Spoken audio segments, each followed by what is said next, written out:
बाबा, मैं अपनी ज़िंदगी में आपकी अहमियत नहीं जान सका, लेकिन आपके जाने के बाद मुझे इस चीज़ का एहसास हुआ है कि बाप एक सायादार दरख्त की तरह होता है जो खुद तो सारी ज़िंदगी धूप में जलता है लेकिन अपनी औलाद को हमेशा साया फराहम करता है। काश वो वक्त फिर से लौट आए। अच्छा बाबा, मैं अब चलता हूँ। अल्लाह पाक आपका हामी और नासिर हो।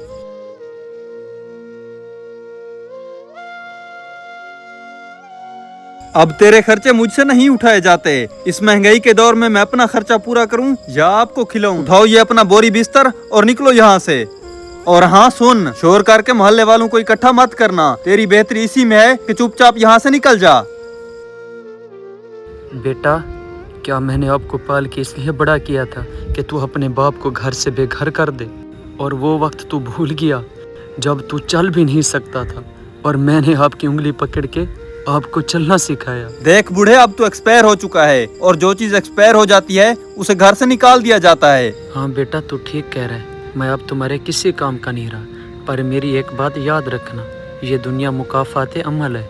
आज तो अपने बूढ़े बाप के साथ इस तरह कर, कल को तुम्हारे बेटे भी तुम्हारे साथ इस तरह ही करेंगे। मैं इतनी दौलत कमाऊंगा कि मुझे घर से निकालने की नौबत ही नहीं आएगी। अगर तेरे पास भी इतनी दौलत होती तो मैं हरगिज़ तेरे साथ ये सलूक ना करता। जुल्म तो ये हुआ कि तुम मुकाफात अमल पर यकीन नहीं रखते। आज तुम अपने बाप के साथ ऐसा कर रहे हो, कल को तुम्हारे साथ भी ऐसा ही होगा। जाओ बूढ़े, माफ कर। ये बातें जाकर लोगों को सुना ताकि वो तुझे एक टाइम की रोटी दे दें। अब मुझे एक वक्त के खाने के लिए लोगों के सामने हाथ फैलाने पड़ेंगे, पर मेरी एक बात याद रखना, जिड्डा औखा वक्त होंदा है, अब्बा घर दा वक्त होंदा है।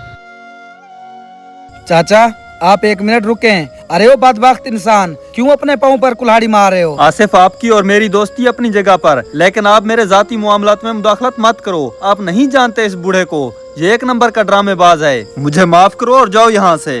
अच्छा, तो आपको अपना बाप ड्रामेबाज लगता है? तू मेरे साथ चल, मैं तुझे हकीकत दिखाता हूँ कि ड्रामेबाज कौन है। चाचा जी, आप अंदर चलें और आराम से बैठें, हम 10 मिनट में वापस आ रहे हैं। आसिफ बेटा, खुदा आपको सलामत रखे। ये देख, ये मेरे वालिद मोहतरम की कब्र है। एक दिन मैंने बाबा से खिलौने लेने की जिद की, लेकिन मेरे बाबा के पास इतने पैसे नहीं थे कि वो मुझे खिलौने लेकर देते।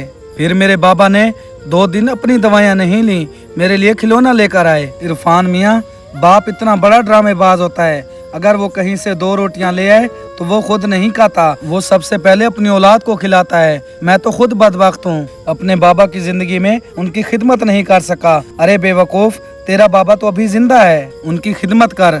कहीं ऐसा ना हो मेरी तरह दर बदर की ठोकरें खाए। और मैं रोज कब्रिस्तान आता हूँ, जिस तरह मैं रोजाना बाप के कब्र पर रोता हूँ और माफी मांगता हूँ, कहीं तुम्हें ना मांगनी पड़ जाए। आसिफ, आपका बहुत बहुत शुक्रिया जो आज आपने मुझे सारी हकीकत दिखाई कि दुनिया में बाप से बढ़कर कोई मुखलिस नहीं है। मैं तो अपने इन्हीं हाथों से अपने बाप को धक्के देकर जलील करता रहा हूँ। रोजे महशर में अपने रब को क्या जवाब दूंगा कि मैं दुनिया में अपनी जन्नत के दरवाजे को इस तरह जलील करता रहा हूँ। नहीं नहीं इरफान, अभी भी कुछ नहीं बिगड़ा।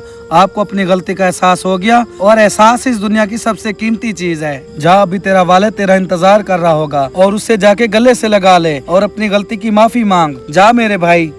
बाप की मौजूदगी एक नेमत है।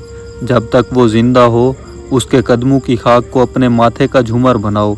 उसे मैं मसरूफ हूँ मत कहो, वो जिंदगी भर तुम्हारे लिए मसरूफ रहा। उसके चेहरे की झुर्रियाँ, उसके सफ़ेद बाल, सब तुम्हारी आसानियों की कीमत हैं।